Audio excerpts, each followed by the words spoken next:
Good morning and welcome to Morning Coffee with Brigid. I'm Brigid Burke and playing with my fringe again as usual. And it is now the 28th of October. As you can see, the beautiful sunrise behind me. Good morning, Suda. Good morning, Leela. I kind of like this view. Good morning, Melissa. This kind of backwards thing, so now you can actually see the sunrise over my shoulder. I, of course, look like I don't know, I look less like I'm at a seance, I think, in this kind of a light, because at least you can see that the sun's coming up. Good morning, and slash afternoon, Sam. And Pat, good morning. See everybody coming on. I was a minute late because I had to go down and grab my coffee. Couldn't be morning coffee with Brigid without coffee. Although I was looking at kind of trying to figure out how to lower my cortisol levels this morning and thinking about all that kind of stuff. It is beautiful, isn't it? Yeah, it's nice when we have these. It's not a totally clear sky, but it's, some of the clouds kind of give it some character there, I have getting ready to do my own Monday reading. Haha, good morning, everyone. Hey, all right. That's awesome. That's right, because that's right. You've been doing the color readings on Monday. Yeah, Sam has her reading color therapy readings that she does, and those are really cool. So I recommend anybody who's not on her channel should go check her out and check out what she does. I was just thinking about cortisol because I'm at that age now where that seems to have an impact on my body, not only on how my body feels, but on my weight. Thank you. Oh. Of course. I mean, yeah. Actually, yeah, I do want to get a post together of kind of what everybody's doing who's like either on this live stream regularly or just somebody I know in the school or in, people who have sites or who have businesses. I kind of want to do a little post about that and kind of direct people around to other people that I work with. So, yeah. And I know Joanne, she's not on it this morning at this point, but we were talking about at some point kind of getting together a little... she was thinking in 2025, like a little network where people who are doing certain kinds of work can kind of be a little reference network. That would be so cool.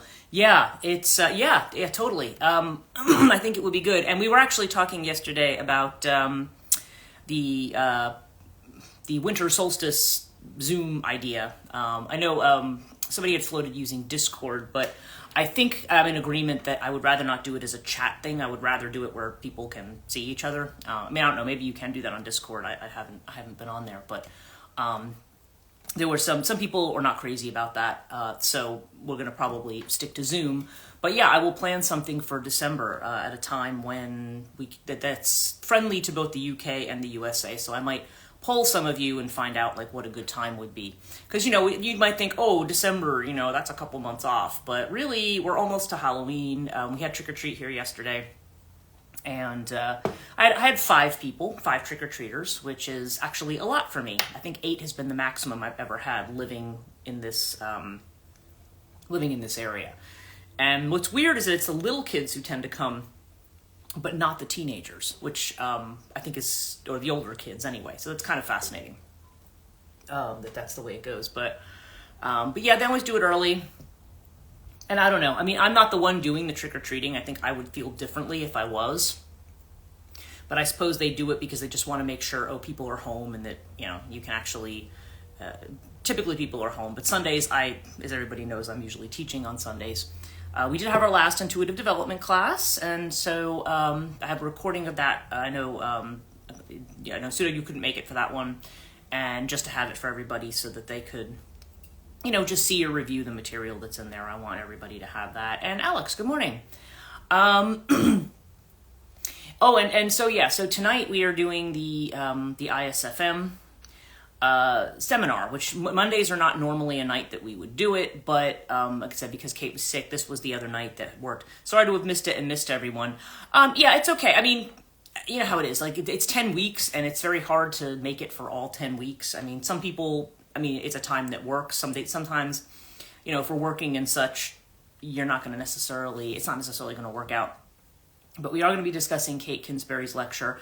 I got to put that together this morning. I've been thinking already about the seminar and what I want to say. I've already made notes about it. And then I'm doing my own lecture, which I've got to get put together for for Wednesday night, and I'm realizing there's like 2 or 3 other podcasts I'd like to edit and get back up between now and then. But we'll see if I'm being too ambitious. I feel like I'm putting a lot of pressure on myself at a time when I'm telling everybody to stop putting pressure on themselves. It's kind of like it's the old phrase, practice what you preach. And I'm looking at my yard, and it's just the volume of leaves. Somebody, it was just, I think somebody asked me yesterday, I don't know if it was you, Pat, something about, mulching them, and I'm like, not this volume of them. If I had like a big machine, like you could throw them into maybe, but, I don't have anything like that. So, got to get the leaf blower out and start. And the thing is, it all happens. It happens like this every year. All of a sudden, just everything dumps at once. And I had literally last week, because I think I mentioned I had painted in my front porch, I had to clear everything out. I had to clear the leaves and everything out. I wanted a nice clear space. I cleared the driveway. I cleared my patio in the back. And then I look and I'm like literally, like the next day, it was like a layer like this thick all around. And I'm like, seriously? And even with a leaf blower, I'm glad it hasn't been raining, because it'll be easier to get rid of that stuff. But, I'm just, thinking a lot now about just I want to get back to that place where I don't have 20 million things to do.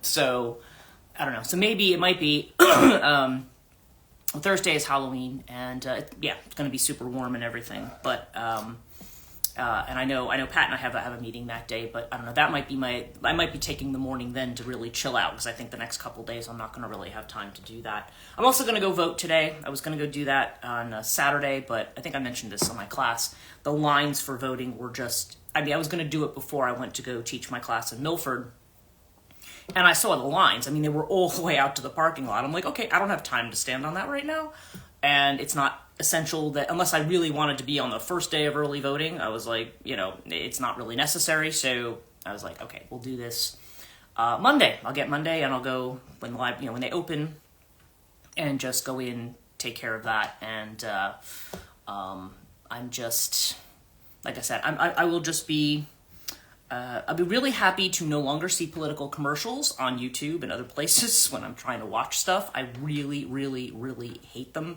It doesn't matter whether I'm for or against the person. I just really, really, really hate them. And if I see the phrase radical left used one more time in these commercials, I want to find the person who wrote them and just punch them. That sounds really... There's the inappropriate Mars energy, right? But I'm like, you have no idea what radical left is. Everybody you're calling radical left is like center right. Like, stop using the phrase radical left. It's like a peeve of mine. It annoys the crap out of me. But it's just kind of a scare tactic. But in any case, I'm definitely looking forward to this all stopping. And I think as of Halloween, after October 31st, there's no more fundraising for the presidential campaigns. I'm done with the commercials, even on YouTube. Oh yeah. And on YouTube now, they do this thing. Okay, this is another peeve of mine. When you monetize your channel, you will have, it always starts with an ad if somebody's monetized, right? Or a series of ads, and they give you like a little time, like, there's 30 seconds of ads or whatever. Then they'll go into whatever it is you're watching for like a full 60 seconds, and then another whole set of ads comes in. Like, this is a new thing that it's doing. And I'm like, no, I'm not going to watch another minute of ads after 1 minute of content. And they say it's any video longer than 8 minutes, but they're doing it for videos that are not as long as 8 minutes. So, and then they just keep coming up. And a lot of times it's just these political commercials and stuff. And I'm like, I don't want to watch any of it. I know I have a monetized channel. My tarot channel is not yet monetized. I have to have, I think, at least 1,000 followers. Wow, exactly. Yep, exactly. I don't want to pay. Yeah, right. And you don't want to pay for no ads, right? Because they charge you like this ridiculous fee every month if you don't want to see ads. I think in Australia somebody said it was $16.95, but I don't know what it is in the USA. But I'm like, no, I'm not paying you every month to not see this crap. Not like Google's poor and doesn't make any money, right?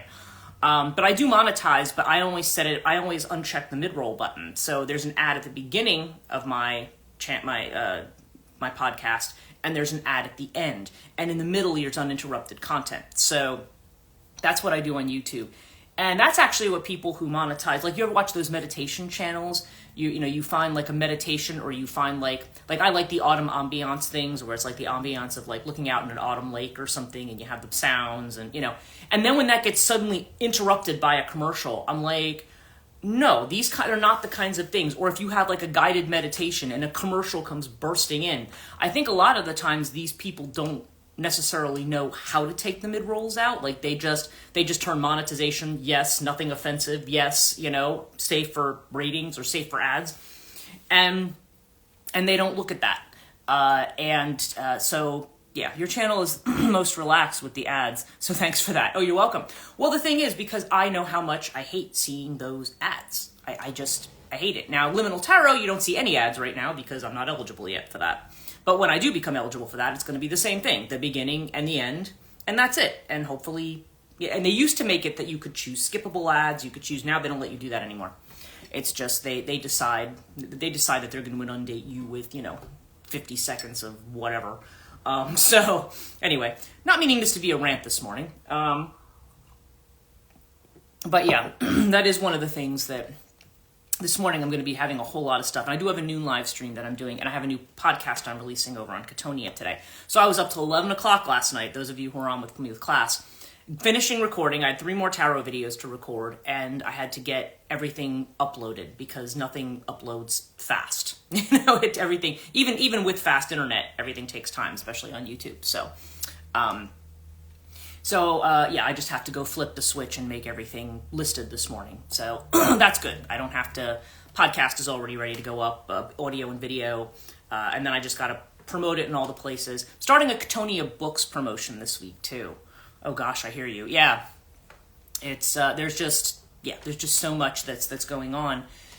And my priority though today is to get all that stuff up and also to prep for class tonight, because it should be a very interesting conversation. And I made a lot of notes on Kate's presentation, and I have a lot of thoughts about it. So, but I also want to come up with something that we can do, not just as a thought exercise, but something that maybe we can do together. Because typically when I think of seminar as something where, we might have like a written piece and again, that doesn't mean like a written piece to hand in necessarily, but just something that we can, an idea we can play with, or a prompt we can play with, or something like that. Because I'd like to move people towards what it is they want to do for their projects. So, to maybe just playing around with something to give people an inspiration. So, anyway, I'm talking about all of that stuff. Now, today when I got up, I asked about what topics I should talk about, and I had my bag of runes in front of me, my Norse runes that I bought, again, ages ago. I feel like I bought these like in the late 80s or early 90s. The runes I got were Ehwaz and Hagalaz, which are basically runes of how we manage stress in a disruption. That was kind of what those 2 runes together mean. And Ehwaz is an interesting rune because it has a lot to do with the way in which its kind of message is not to be attached to outcomes, right? That not to be outcome driven. And it's interesting because if I think about all the readings that I did, like I did Libra through Pisces yesterday, over the last couple of days. And in all of those readings, there's definitely a sense that there's a lot of fire energy in these readings. People are like revved up and ready to go. It's like, all right, I know what I want to do. I'm ready to go for it. And what happens, though, is that, that you just feel like there's all these roadblocks in your way. There's like a sign that comes up that you try to move forward on something and you just get frustrated every time you're trying to, move through and do certain things. And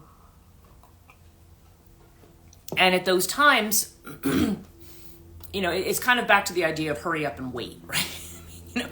You feel like you're rushing into doing something, but it's because we're always kind of fixed on the goal. And one of the cards also that comes up a lot recently, like I just did a reading where I got all 2s. Like I think I got like, except for the 2 of Cups, I think I got every 2. I got the 2 of Swords, I got 2. There's kind of this crossroads, and there's a tension there that wants to be resolved. It's a little bit like being in a thunderstorm, you know, or just before a thunderstorm, like in summertime, if it's hot and humid and you're just waiting for that cold front to come in and, you know, beat the heck out of it and just cause the storm to come and cause it to break. I feel like it's that kind of an energy, like we're waiting for the thunderstorm. We're waiting for the thing that's going to come in and clear the air, clear the kind of thick tension. Now today, the other thing that's going on today that's been talked about is that there is a this is when this comet, the second comet, is supposed to be grazing the sun. And I was watching a thing last night on sunspot activity and so forth, and solar flares, coronal mass ejections, and things like that. And we have some of those facing the Earth again, so we are in for another solar magnetic blast. We have been just absolutely fried with magnetism lately. Everything is just really high intense, which you really, when you think about all of the change that's been predicted astrologically, when you think about the idea that we're talking about moving into a new Earth or a new space, you know, when that kind of rhetoric comes around, and even the people I know who I've been doing Rouhani with, at least some people are experiencing kind of like this shift, like coming out of their body and like something new coming in. Sam says, I'm writing about the link between solar activity and human behavior. Yeah, that's and that's just it. Like that'd be a great thing to read, because what exactly is it doing for us, and what exactly is it making us do?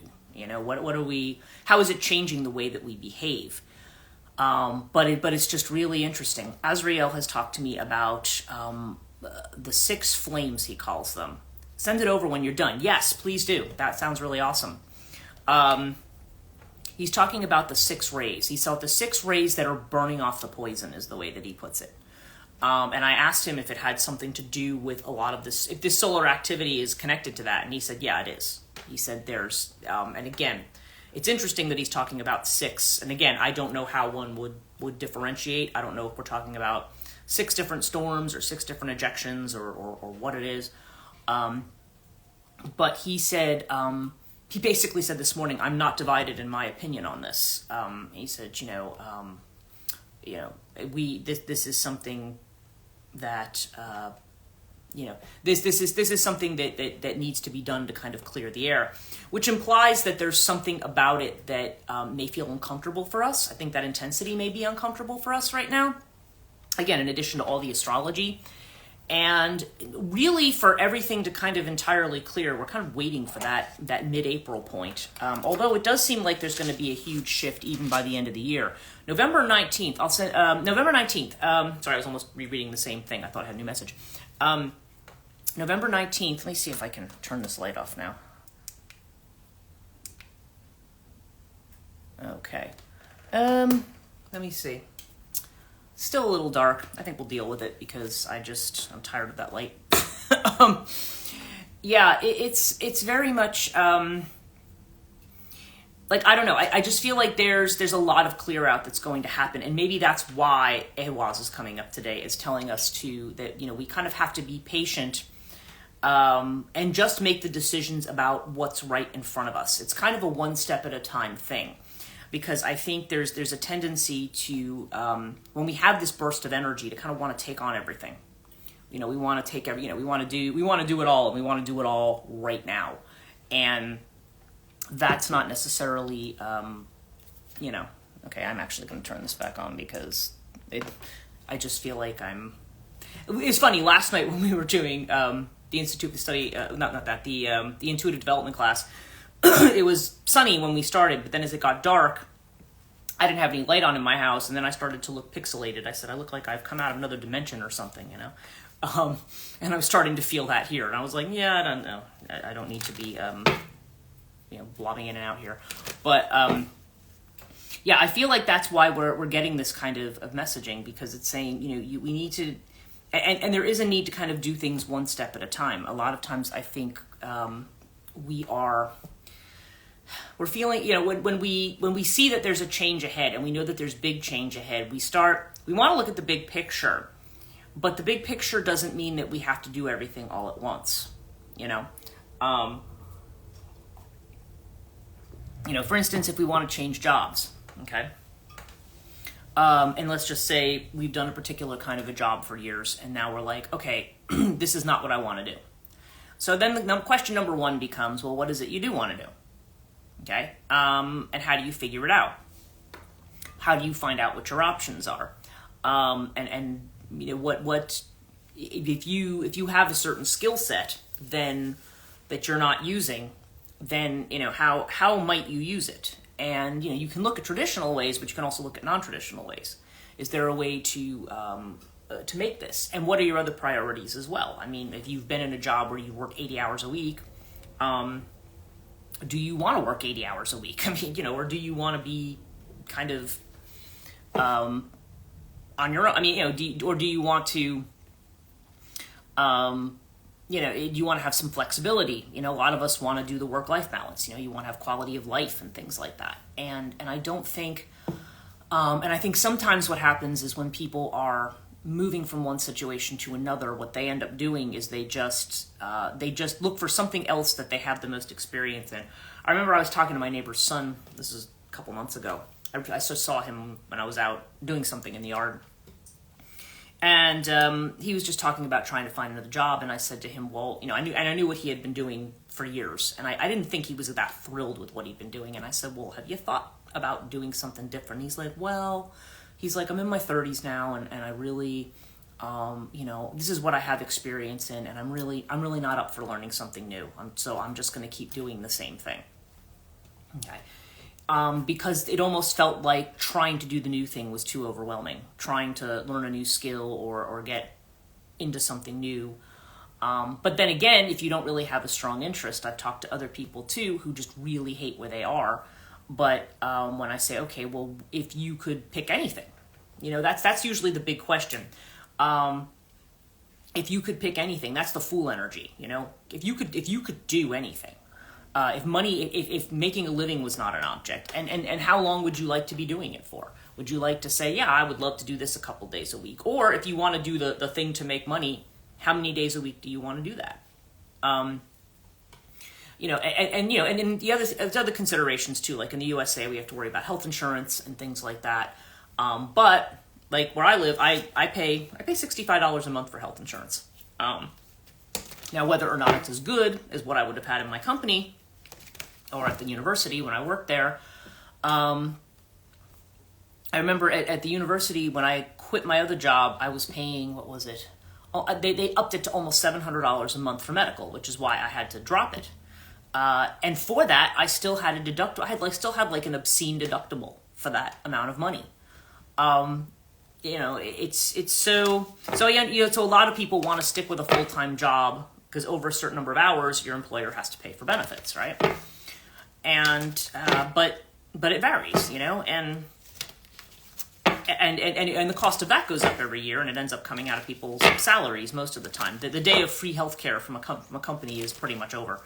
But there's a lot of things that people have to think about when they make changes, and I think that the message I'm trying to get to here is that we can get very, very overwhelmed with the process of that. And again, I'm not saying people here are necessarily looking for another job. That's just an example. There could be other changes that you're wanting to make, and you're like thinking, okay, what are all the steps? What are all the pieces? It's like dumping a puzzle out and then saying, and then just kind of being frustrated that it's not all together. Because you know how hard it is to get those first few pieces together and everything. And then you get to these points where you're stuck and you're like, this looks like this should fit here, but it doesn't, It's almost a good metaphor for it. And so sometimes we just want to walk away from it. But sometimes, I don't know, sometimes maybe it is good to walk away from things. Because if we are trying too hard, we talked about trying the other day, the word try came up. No, you're reading my mind. I feel like your neighbor lately. But these are things, and you're going through this. I've been talking to other people who are going through this, like I said, friends, clients, whatever. And it's like, it's really hard to just be, we kind of tend to look at the overview and we're looking at all the details, And when we're motivated, when you have either that Knight of Wands or Knight of Swords energy, in like you'll see in a reading, it's like you're ready to rush in and you want to just do the thing, right? Let's just have this burst of energy. Let's get it all done. But you end up wearing yourself out more, worrying about the details rather than kind of just diving in. You know, it's and then by the time you're ready to actually make the dive, then you're second guessing everything that you're doing. Yeah, there's a lot here about how one breaks the habits of mind. How do you break out of that space of mind? I'm feeling like I want to do a cartouche reading right now, so I'm going to do that kind of on this topic, just to see where it's going or what the advice would be. Because yeah, it's very easy to do that. So it's almost like we have to take the big picture, but we also need to break things down into smaller pieces too. Sometimes when we're looking at the big picture, it's like we have to swallow the big picture. We have to do the whole thing. You know, if you look at something, if you look at a whole meal, it's not like you have to swallow the thing whole, right? You go at it a little at a time, and actually the slower you do it, the healthier it is for you. But yeah, okay, so our first card with cartouche is the Pyramid card. And Pyramid is the challenge that we have. It's like an initiation. It's like a test, right? But Pyramid is also about time. It's also about things that take time, things that have to be built over time. When you think about pyramids, you know, not only how they last a long time, but how long it would take to build a structure like this, right? It takes time. And the point of interest here is air, okay? So air means, yeah, having to take a step back from something. This is being detached from what you're dealing with. Detachment seems to be the word here. That when you're impassioned about something, obviously you're emotionally involved. So how do you get emotionally involved with something and still be detached from it, right? So if it's something you're really driven by, then you may be anxious to dive in and again do all the things, but there needs to be a certain amount of detachment. Like there needs to be that balance there of saying, okay, wait a minute, let me step back and let me see, you know, what needs to be done right now. We talked about energy levels the other day. So sometimes you might initially do a whole lot in the beginning, and then you might slow down. And when we do that, then sometimes we often feel like, oh, see, I'm being lazy. I'm not keeping up. I'm not maintaining. I'm not doing it. But sometimes, again, you need to take your energy levels into account. You need to take the type of energy that you have, and what is the best strategy that works for you. So maybe it is a situation where you say, okay, I'm going to do this, and I'm, you know, the first 2 or 3 days, I'm going to do all this stuff, and then I'm going to give myself a break for a few days. You know what I mean? If that's what your style is, that's not lazy. That's your style. I think we often feel. We feel pressured to produce. We feel pressured to do everything. And we feel pressured to get to the outcome, to get to the end of the thing. That's part of, I think, the human drive towards perfection, is the idea that we have to do something perfectly. And we get frustrated if it's not perfect, or like I was saying the other day, if it's not perfect on the first try, or if we didn't do it. And the whole point is that, no, it's messy, and it's okay for it to be messy, and you know, and sometimes things get organized as we go along. You know, we can have an outline, we can have a plan. It's not a bad thing to do.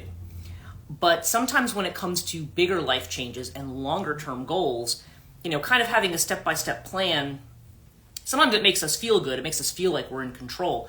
But the reality of it, we all know, is that as time goes on, that step-by-step plans kind of starts to fall apart as the unexpected kind of comes in. The distractions, the things, the emergency over here, this thing I have to take care of over there. And so we're not, you know, we end up getting flustered because then we get off track. We get off the project plan. We get off track, right? But that's the way life is. And it's that constant mythological thing. Let's go back to creation mythology. It's that mythological thing of continually trying to impose order on a system that is not inherently orderly. I know what I was thinking of this morning. There was somebody, there's a channel that I occasionally watch. It's like a reaction video channel. And it's a guy and his wife. They do these reactions to songs. Theirs is a little bit more interesting than the people who just go, oh wow, I'm hearing the Rolling Stones for the first time, cool. Like they're a little more nuanced, and actually they've been bringing in like producers and stuff and doing reactions with them, which I think is so cool. They've had like Tony Visconti and stuff. I'm like, geez, wow, you guys are really doing a great thing here. But the guy, he actually got on, and he was basically admitted to everybody that, you know, he says, you probably can tell I'm different. He's been apparently very, very depressed. And he just wanted to tell people about it, and you could tell he was very tearful about it. And he was just like, I don't know. He's like, every day it's hard. I don't know how I'm going to get through every day. And I remember I was thinking about it afterwards. I mean, I haven't written him a comment, but I thought, you know, when it comes to stuff like that, because we can get ourselves into a hole, we can feel despair, we can feel like, you know, I'm alone in this, I'm not capable of doing this, I don't care. I mean, I've put out so much effort, I'm exhausted, and I don't care anymore, right? But depression also is not just, we always think of depression as a sadness, a bad thing happened and I'm sad. That's not typically how that works. Okay, it can be triggered by something. You could have a very severe loss or a severe change. Depressions often come after changes. And they kind of get back to what I was saying about the limitation. You're saying, oh my God. It's the big hand that comes up. But we often try to approach it rationally, because then people will say, you felt these things daily. Yeah, well, this is it. And it's a signal that something is changing. And when we are resistant to that change a lot of the time, and when I say resistant, I don't mean like you're a bad person and you're resisting. It's like, it's hard. It's hard for us to, because what's happening is not rational, and it can't be tackled rationally. It's because then what ends up happening is people will say to you like, oh, well, look at okay, like this guy, he's got a nice family. I mean, he's got this channel that's got all this stuff. He's got, got a good job. Has got all these things. And people will say, well, see, look, have gratitude for all the good things that you have. Think positively about all the nice things that you have. That has nothing to do with depression. Depression is something that's going on in the collective. It's going on in that dark space. It's going on in the space of the feminine there, that space of potential. And possibility. And a lot of times it's an archetypal thing that's going on, because you see it projected out on people around you. Like that void is almost projected outwards. And it's kind of like, okay, being in that space and trying to figure out what, it's almost like telling you to stop and take a step back. Now, people who are in very severe depression, should they be seeing a therapist? Should they be on medication? Yes, absolutely. Some depressions are more severe than others. And if somebody's in a real hole where they literally can't motivate themselves to do anything or to feel anything, then that's where I feel like, yeah, you definitely need kind of like psychiatric intervention there, because then you need to be able to get on with things. But it's very much, but when I was thinking about that, I was like, yeah, this is something, a lot of times people are told to approach it through cognitive means, through rational means. Yes, in terms of functioning, there may be little things that you have to do, but those are Band-Aids on the situation.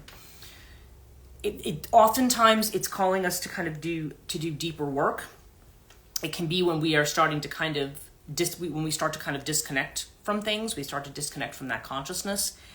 And that's the space in which I say that's when you really need to pay attention to your dreams. That's when you really need to pay attention to what's being said, because it's not being said in a conscious, rational space. And if you try to look at it rationally, you're just going to be like, well, I don't understand why I feel this way. I don't get it. Even if you have frustrating things, we all have frustrating things in life, right? To be put into that state, it's like, okay, there's something archetypal that's going on. There's something that's shifting into your space that wants you to pay attention to it, and it's like cutting off everything else. Now, again, having said all of that, I'm not a therapist, so I don't want to advise people, but I think that's a piece that's often forgotten because people are too focused on the chemical reactions, or they're too focused on, how can you make yourself feel better and function? You don't just want to function, you want to live, right? You want to live. That's the whole point. Going back to this reading, our factor to be considered lotus, again, anxiety. It's not even depression, it's anxiety. It's this anxiety, it's this frustration. Am I doing enough? Am I doing the right things? When am I going to find peace? When am I going to feel that balance that I'm striving for. Because again, our mind is always deciding what that's going to look like, rather than allowing ourselves to just move into the space, rather to flow in the space.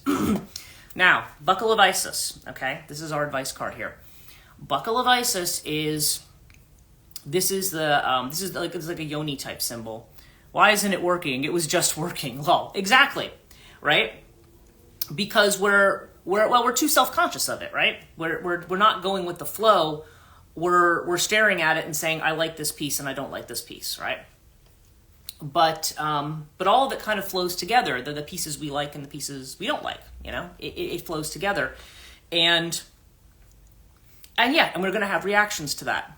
But when we kind of make a long-term thing out of it and say, okay, well, I'm meeting all these obstacles, so, I'm screwed or whatever.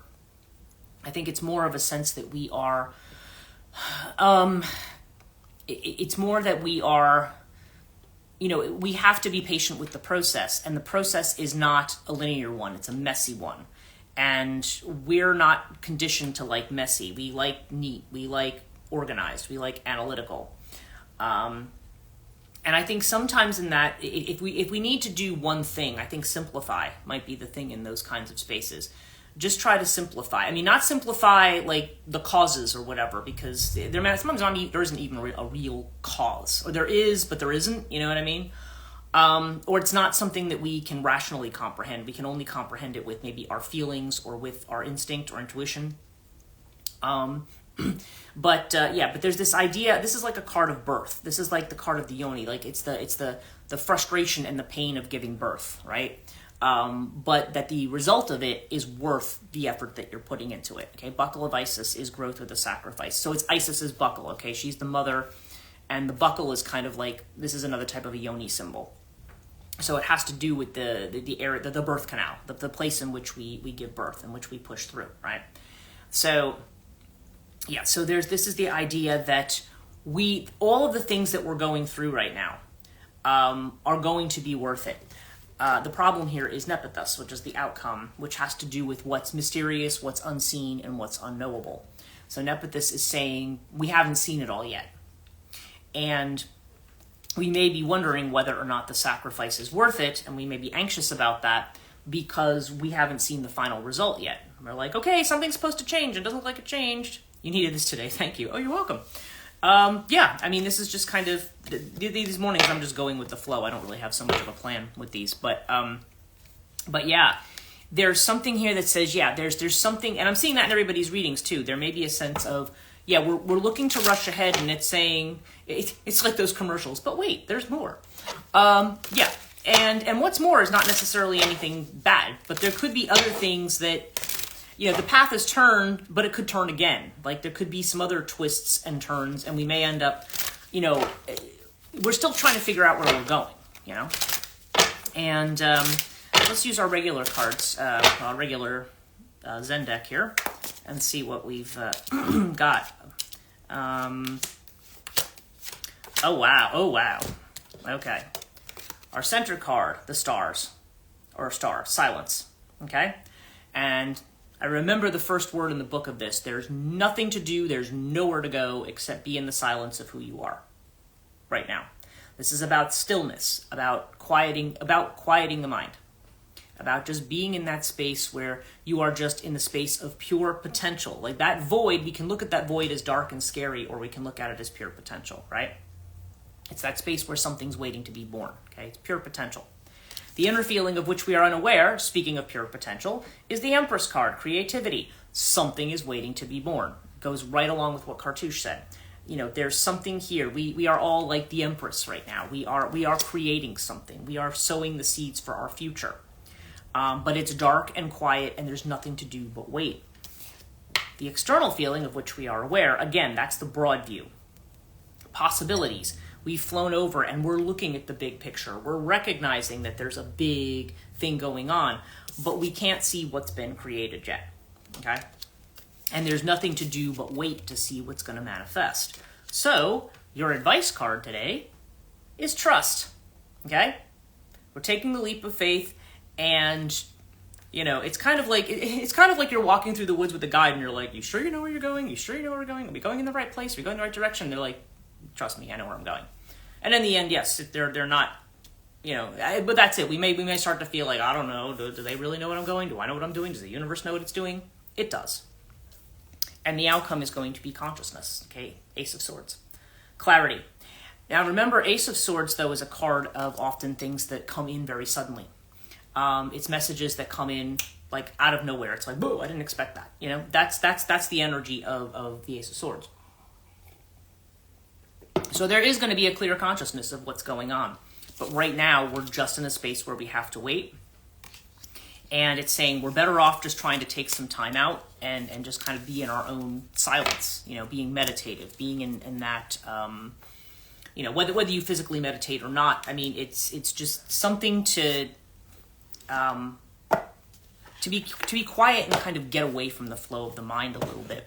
Because I think in the middle of all this, the mind is like running around like a headless chicken trying to figure out what's going on and, what it needs to do, to respond to it. It jumps into fight or flight mode. I either need to run away from this or I need to get the battle gear out. And you don't really need to do either. Ooh, excuse me. My card fell down. Igniting Courage is our card for today from this deck. Okay, Igniting Courage.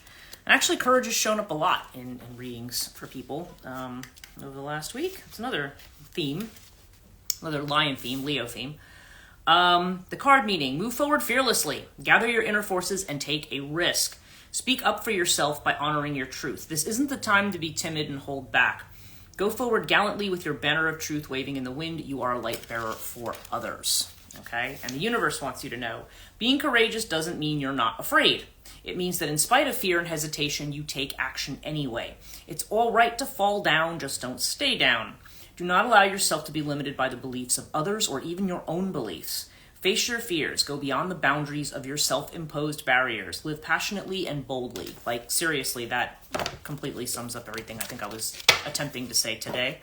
Possibly in a very chaotic manner, but yeah. Okay, now I know I can definitely turn this light off. Okay, good. Yeah, because, now it is officially morning and there is sun out there. It's not that easy to see here, but, yeah, so it's, so that's kind of seems to be the message for today. I think, we're in a space where there's still, it's almost like there's a momentum growing. There's still something that's coming. There still could be more shakeups. And when I say shakeups, I don't, you always think of the Radiohead song, no alarms and no surprises, please. But I don't feel it's like that. I just feel like there's going to be, the story isn't over yet. There's more to the story. There's more to be seen here. We're already seeing some things, and then the whole picture will be revealed. So that seems to be where we're at right now. And, and again, there's definitely that energy and that message there of don't look back. Don't look behind you. Don't feel like, you're on the path. Again, going back to the metaphor of being in labor, when you're in labor, you can't just be like, you know what, I've decided I'm not doing this now. You can't, you're getting there, yes. Oh, you're welcome. Yeah, so it's, yeah. So anyway, hopefully that's helpful to you guys for today. Something to think about anyway. Okay, so I will end the live stream. There's some of you I will see tonight at the ISFM. Those of you who are, it's basically, Joanne's not on right now, but both Alex and Pat are on, and yeah, I'm going to see you guys. Thank you. Oh, you're welcome. Yeah, I've got a few things to get done this morning, and like I said, I'm going to go vote and all that fun stuff. But yeah, I will be on tonight for that. I will be doing my Hecate Persephone class on Wednesday, and yeah, just trying to keep up with the world this week. Oh, you're welcome, Pat. And yeah, I know, and I'm also going to be live streaming at noon for Catonia. So just so you remember that I'm doing that as well. So maybe I'll see some of you there. So yeah. Oh, you're welcome, Suda. Like I said, hope all is well. Hope you have a good day. And yeah, I will see you guys, some of you guys later, and some of you guys tomorrow. So take care.